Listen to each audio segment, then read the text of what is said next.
Good morning everyone! So today, let's take a walk going to my workplace.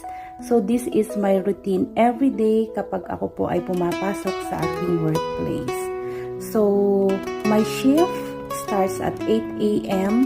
and our house is around 20 to 25 minutes walk going to my workplace. So every morning ako ay lumalabas at 7:20 going to work, and ayan, naglalakad lang ako, and as you can see guys, tayo po ay naka-ordinary clothes lang, and that's one thing that I love about working here in UK, dahil hindi po tayo required na naka-uniform papasok sa ating trabaho. So as we arrive in the hospital, we have to change our clothes with our uniform, and then before leaving hospital, we have to put on our ordinary clothes again. So menos sa paglalaban ng uniform at sa pagpaplansya.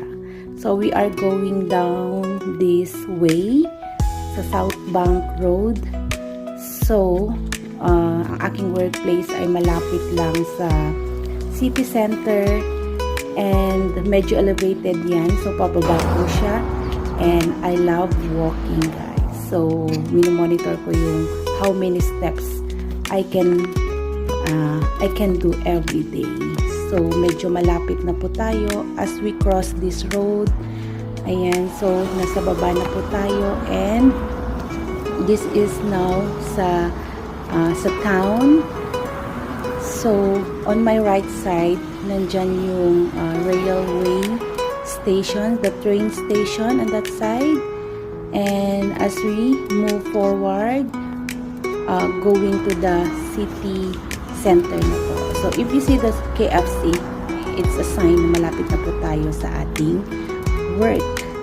So kabilaan din po yung grocery dyan, nandyan yung Morrisons and also Lidl. And as you can see, ayan, yung building na yon, that's the hospital where I am.